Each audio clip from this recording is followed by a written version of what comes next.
All right, everybody. I'm continuing to do some audio versions of the essays on books that I post at my website, johnpistelli.com. So far, I've done the audio versions for the essays I've written this year, 2022, the last three, on Norman Mailer and William Blake and William James. But I don't have another one up yet. However, I thought what I would do was I would see what was my most popular post from last year, from 2021. And my most popular post was my essay on Kazuo Ishiguro's new novel, Clara and the Sun. And so that is going to be the audio post we're going to do today. So this review was originally posted on March 12th, 2021 at johnpistelli.com. Kazuo Ishiguro's lifelong literary project recapitulates in one oeuvre the history of the novel.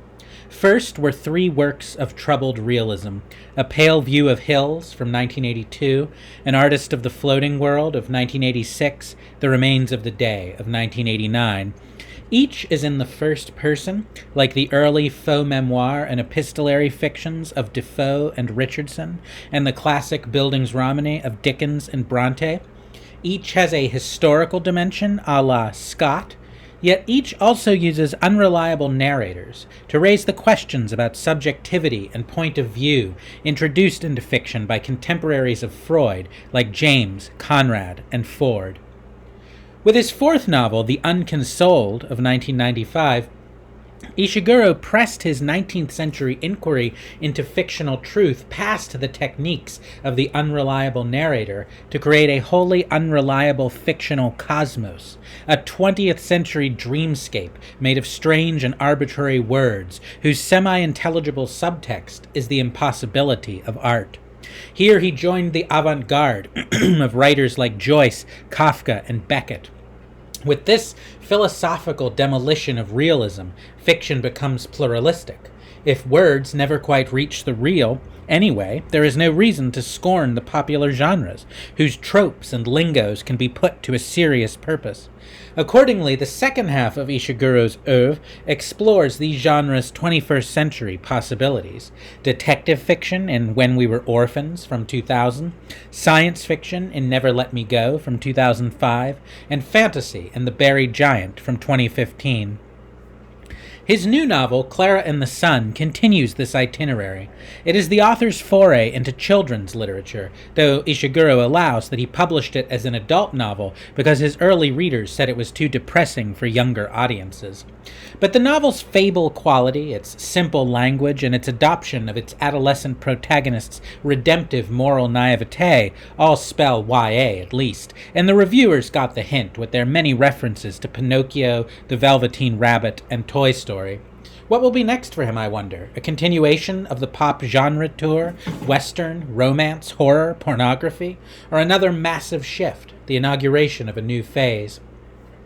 I didn't like Ishiguro when I first read him.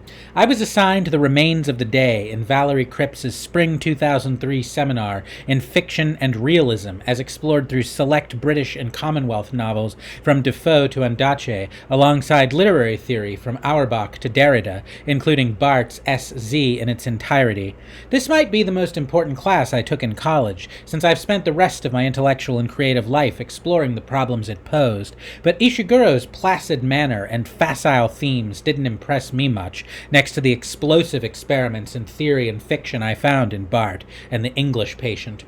It didn't help that I read the novel on the eve of the Iraq War, a war justified with constant, spurious reference to fighting evil Nazis. So what I took to be Ishiguro's point, Nazis are bad, the English aristocracy is bad, repression is bad, yet the people subject to these ideologies lead poignant lives, and who can blame them, really, all seemed rather cheap and easy, as was his reliably unreliable narrator, next to Kip pulling a gun on Almasi after Hiroshima, or Ned Kelly's deliriously Faulknerian standoff with the authorities in Carey's True History of the Kelly Gang, or Barthes' proposal for the endlessly open text proliferating beyond all codes of control. I wrote Ishiguro off for the better part of that decade, but then I read Never Let Me Go and began to wonder if I'd mistaken the author's worldview. What if he wasn't a facile liberal, though God knows he plays one in the press and before the Swedish Academy, but a disturbing, amoral nihilist? For I saw right away that Never Let Me Go, a novel whose plausible science fiction premise might begin with the Nazis winning World War II, was supposed to be, as Ishiguro has said, a very cheerful book, with an optimistic view of human nature. Its narrator, like her butler counterpart in the earlier book, serves loyally and faithfully a worthless regime, and yet we're never asked to judge her, only to see ourselves in her. You gotta serve somebody, as one of Ishiguro's fellow Nobel laureates once put it, and the main thing is to lead a good life within that limit, not to waste your time questioning the social order, which you can't do anything about anyway. Some critics who have noticed what I'm calling this nihilistic strain in Ishiguro somehow associate it with his Asian heritage, despite his despite his having been raised and educated in England and his claiming 19th century English and Russian novelists and American singer-songwriters as his main inspirations. Perhaps I am overly sensitive on this point, since I have in common with Ishiguro a difference between my ethnicity and my nationality, and the former means nothing whatever to me. John Rothfork, for example, finds Confucian and Buddhist emphases on an anti-essentialist philosophy in which the given is not derived from Platonic forms, but merely a chaotic manifold to be assembled into imminent order by graceful action and renewed by fidelity to tradition.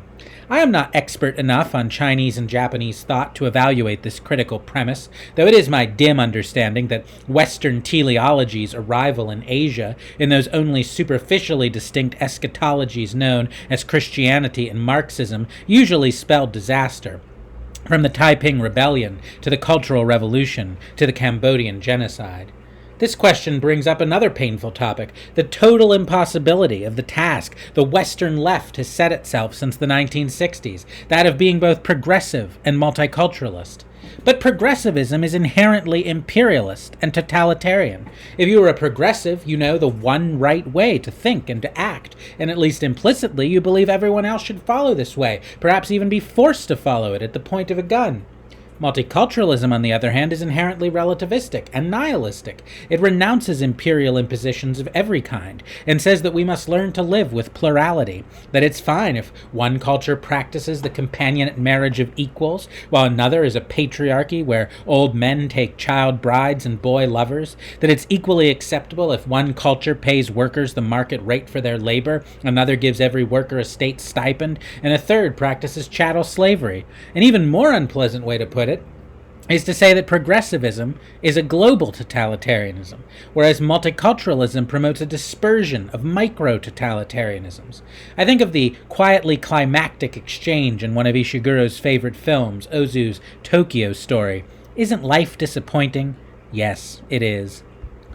Ishiguro may truly be a multicultural author, and not only because he ends up on guilty white liberals' patronizing lists of writers of color, or because he writes about settings from Arthurian Britain to post-war Japan to near-future America, but because he accepts inherent moral plurality, as he accepts the plurality of literary genres noted above, and tells his stories quiescently within that acceptance.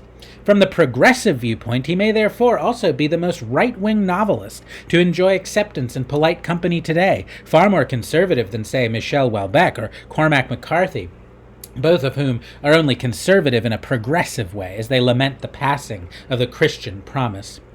Clara and the Sun reprises these themes with a new emphasis. Set in a near-future America, the novel is narrated by its titular robot, an artificial friend chosen as a companion for a teenager named Josie. Josie is sick, perhaps terminally so, as a result of a risky genetic procedure called lifting, meant to enhance her intelligence, a surgery common to the children of the affluent that has led them to monopolize educational attainment and upper-class status. Further complicating matters is that Josie's next-door neighbor and boyfriend, Rick, hasn't received the procedure. making their continued relationship more or less socially impossible. Rick is shut out of the college system, for one thing, even if Josie survives her illness. We always slowly become aware of terrible things in Ishiguro's fiction, that Clara has been chosen not so much as Josie's companion, but as her potential replacement in the household should she die. Josie's mother has already lost one child to the lifting procedure and can't take the grief again, so she has contracted an artist named Capaldi to recreate Josie's physical form so that Clara can act her part. Josie's father, meanwhile, a brilliant engineer put out of work by automation, has joined some kind of vague white separatist commune, even as Rick's disturbed mother schemes to get him into college by calling in a favor with a former lover who sits on an admissions body. All of these developments come to us slowly, filtered through Clara's patient, thoughtful, and observant eyes, and her stiff and awkward prose. Ishiguro mines some comedy from her interactions with the family's European immigrant housekeeper, distractingly named Melania, who speaks in a much more vulgar and energetic broken English than Clara's heightened version of the usual unnerving Ishiguran idiom of a narrator trying to remain calm and polite as the world collapses. Ishiguro is perhaps pointing out liberal hypocrisy by showing that it's permissible in literary circles to make fun of foreigners and or servants and or women as long as they're white and, well, named Melania. Alternately, maybe he's just making fun of her. Clara is a solar-powered device who has in consequence developed her own homespun sun-worshipping theology that leads her to petition the heavenly body several times in the narrative, with apparent and climactic success. As science fiction, this makes little sense, since a robot meant to be a companion for teenagers would presumably be programmed with scientific and historical knowledge, if only to help the high schoolers with their homework or carry on intelligent, almost adult conversation. But if we keep in mind the relativistic genre rules, this is a children's fable, not a hard science fiction novel, the illogic shouldn't disturb us. The main contrast in the novel is between Clara's unswerving loyalty to Josie and all the human characters' inconstancy and lack of fidelity in love. Josie's parents are divorced, Rick's mother is revealed to have been a rather cruelly faithless lover, and Josie and Rick's own apparently undying Romeo and Juliet devotion can't last in their society and naturally peters out. When Clara is still in the store waiting to be bought by a family, the manager tries to explain to her that this is the way life works. Quote, "Children make promises all the time. They promise to come back. They ask you not to let anyone else take you away. It happens all the time. But more often than not, the child never comes back. Or worse, the child comes back and ignores the poor AF who's waited and instead chooses another." End quote. Much later, Josie's father expresses his skepticism that Clara will be able to credibly replace his daughter if she dies, and suggests that emotional complexity and unpredictability are the mark of the human. Quote, "But then suppose you stepped into one of these rooms and discovered another room within it, and inside that room, another room still. Rooms within rooms within rooms. Isn't that how it might be, trying to learn Josie's heart?" End quote. This labyrinthine heart is what separates humans from robots like Clara. Capaldi rejects human exceptionality, any metaphysics or soul, in his commitment to creating machine life to replace human life. He chides Josie's mother, quote, "Our generation still carry the old feelings. A part of us refuses to let go. The part that wants to keep believing there's something unreachable inside each of us, something that's unique and won't transfer. But there's nothing like that. We know that now." End quote. But Clara herself begins to understand what sets humans apart by observing them. "The more I observe, the more feelings become available to me," she says, and remarks inwardly on, quote, "the extent to which humans, in their wish to escape loneliness, made maneuvers that were very complex and hard to fathom." End quote. These maneuvers are the secret of the symbol that haunts her, a bull she sees in a field on a day trip she takes with Josie's mother to a waterfall. Quote, "I'd never before seen anything that gave, all at once, so many signals of anger and the wish to destroy. Its face, its horns, its cold eyes watching me, all brought fear into my mind, but I felt something more, something stranger and deeper. At that moment it felt to me some great error had been made, that the creature should be allowed to stand in the sun's pattern at all, that the bull belonged somewhere deep in the ground, far within the mud and darkness, and its presence on the grass could only have awful consequences." End quote. This is the devouring minotaur at the center of humanity's labyrinthine heart. Josie's father affectionately calls her animal, and humans are half animal, like the minotaur, capable of love, but also unfathomably capable of betrayal and predation and evil, forces that lead Clara to question her faith in her ideal sun god. Clara, by contrast, is all devotion, all faith. She is, we might speculate, only inhuman, because she is the human without the animal. Superficially, Ishiguro's moral would appear to be the one pronounced by Kirk over Spock's photon torpedo casket in The Wrath of Khan, speaking for those science fiction characters and readers who have found non-human entities, robots, aliens, more lovable than their own kind. "Of all the souls I have encountered in my travels," said Kirk, "his was the most human." To learn that this is not a compliment, that it's allegorically akin to Blake seeming to praise the eponymous little black boy for being white on the inside, we have to read Philip K. Dick's Do Androids Dream of Electric Sheep of 1968, a novel that shows how measuring humanity via humane, emotional proxies like empathy can be the alibi of oppression. The film, based on Dick's novel Blade Runner, beaten at the box office by the grieving Kirk and the deceased Spock in 1982, also the year of Ishiguro's first novel, contains a line that sums up the ethos of both Never Let Me Go and Clara and the Sun. A character laments of the film's replicant heroine and her truncated lifespan. It's a shame she won't live. But then again, who does? Yet Spock does not merit Kirk's anthropocentric praise due to some Hamlet or Quixote or Ahab-like vagary. An Ahab figure is rather the film's villain, but because he sacrifices the individual to the collective on the avowed principle the needs of the many outweigh the needs of the few or the one. To be human is to refuse animal selfishness, which is to be, in Ishiguro's novel, a robot. Sam Sachs, of all the reviewers I've read, grasps this aspect of Clara when he writes, "She is, in an eerie way, the apotheosis of Ishiguran humanity. She will never let us go." By the end of the novel, like some Beckett character, Clara narrates from a junkyard where she's been left with her memories and what Josie's mother calls her slow fade. Capaldi wanted to dissect her to find out how AI functions, given how complex it's gotten. He says they're afraid because they can't follow what's going on inside anymore. But she demurs. Just as the lifted characters don't seem any smarter than the non-lifted ones, so Clara and the other robots prove as much a black box as human consciousness itself. Who can say what anyone is, or why anyone does anything? Clara's fidelity, her idealism, exceeds anything in Ishiguro, though, perhaps because of the broad strokes and bright colors called for by the genre.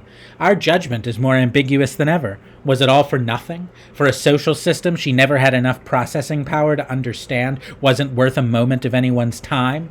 Or is she, by contrast, the ideal person? Finding herself in a situation she didn't create and can't alter, she keeps faith with the commitments she's managed to make until the end. She draws her own moral to her story, these remains of the bot in the junkyard, when her old store manager comes to visit. Quote, Mr. Capaldi believed there was nothing inside Josie that couldn't be continued. He told the mother he'd searched and found nothing like that. But I believe now he was searching in the wrong place. There was something very special, but it wasn't inside Josie. It was inside those who loved her. End quote. There's nothing in there that makes us who we are, neither in a human friend nor an artificial one.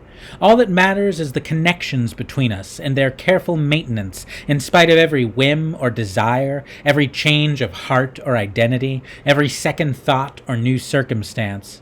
It's hard to think of a message more thoroughly opposed to the mood and mind of our time, and more opposed, too, to the implicit worldview of the novel as an art form, the art form that brought our mood and mind into being, consecrated, as it's been from its modern beginning, to Bildung, the endless development of the human individual.